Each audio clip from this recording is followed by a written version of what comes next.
Bonjour, cette semaine sur Confidentiel, nous avons rencontré Malika Bellaribi pour son livre Les Sandales Blanches paru chez Calman Levy. Alors c'est parti, on y va. Bonjour Malika Bellaribi, votre livre Les Sandales Blanches est paru chez Calman Levy. Vous êtes chanteuse lyrique, mezzo-soprano, votre parcours est surprenant et merveilleux. Pourriez-vous nous parler de votre enfance dans les quartiers et de cet accident qui a chamboulé votre vie? Alors, c'est toujours plus facile de l'écrire que de le dire. En fait, mon enfance sur Nanterre était qu'à l'époque, il y avait le bidonville de la Cité des Pâquerettes et il y avait aussi le bidonville de la Folie. Et nous étions enfants des familles réunies de différentes nationalités aussi, parce qu'il y avait aussi des Portugais. Et là, nous avons vécu dans des maisons qui ont été construites soit avec des bouts de planches ou des tôles, parce qu'à cette époque-là, les Algériens travaillaient beaucoup dans le bâtiment et ils récupéraient, comme ils construisaient la France, donc ils reprenaient du matériel qu'ils avaient dans les chantiers. Donc voilà, ça c'est pour mettre un peu le cadre. Et en fait, j'ai habité quelques années dans ce bidonville. C'était rudimentaire, mais c'est pas ça qui, pour moi, m'a marqué le plus. C'est plus après, quand nous avons habité la rue Pascal, j'ai eu un accident. Et là, ça a été le basculement, parce que j'ai rencontré beaucoup de solitude, beaucoup de souffrances physiques, et puis aussi plein de choses au niveau de l'incompréhension par rapport aux adultes, et puis surtout le manque d'amour, le fait de ne pas avoir comme les autres enfants de la tendresse.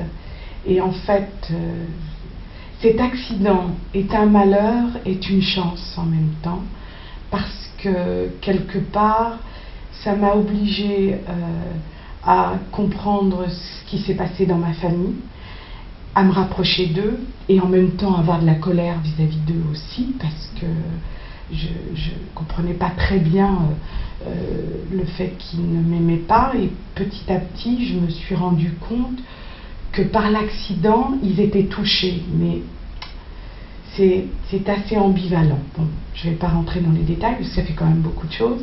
Et puis, il y a eu aussi ces religieuses, puisque l'accident est arrivé à Nanterre, et à l'époque, Nanterre était tenue à l'hôpital par des religieuses, les sœurs de Saint-Vincent-de-Paul.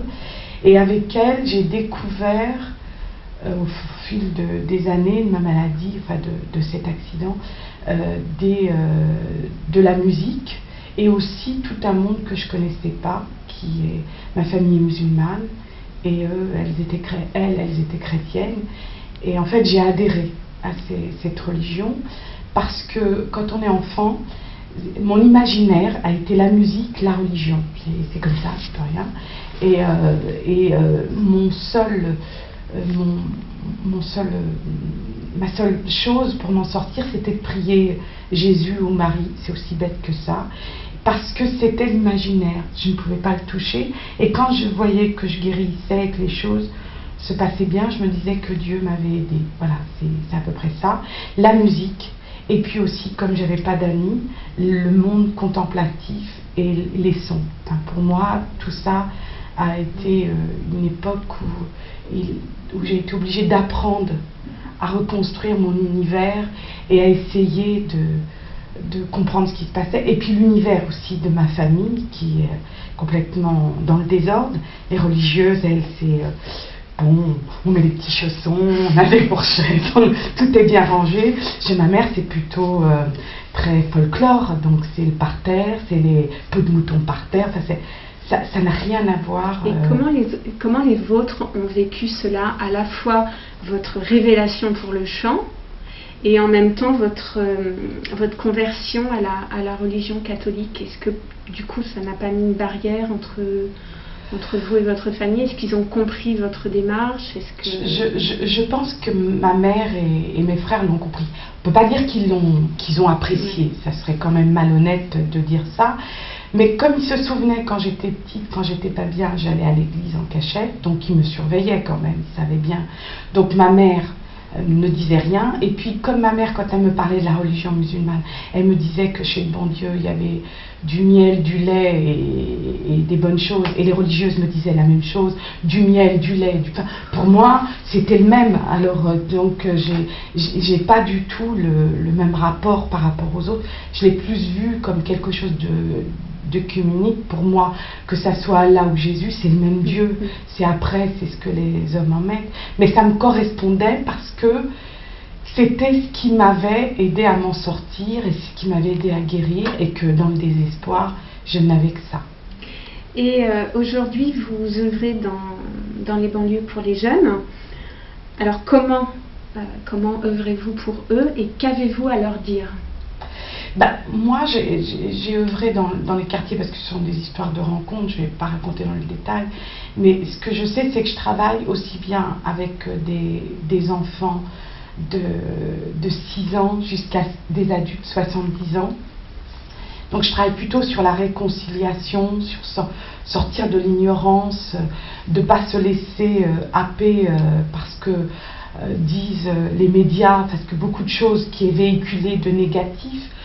Donc moi, par exemple, quand je suis avec les enfants, je leur montre que ce qui est important, c'est de profiter du savoir que l'école donne, parce que c'est quand même une chance. Il y a des pays où l'école n'est pas gratuite, on a quand même ça en France, c'est quand même pas rien. Et on a aussi des enseignants qui sont passionnés. On peut aussi accepter que les gens soient limités. Donc quand je travaille avec eux, je travaille sur la musique, et je dirais que je travaille sur les 5 sens, c'est-à-dire sur sur l'odorat, le goût, l'ouïe, le toucher et la vue. Et je travaille aussi sur les émotions, la colère, la joie, la tristesse et la peur. Et je m'en sers pour la musique. Et je leur donne des outils pour apprendre à savoir comment marchent les émotions et les 5 sens, pour qu'ils puissent s'en servir pour eux sans que ça déborde. Je vais donner un exemple.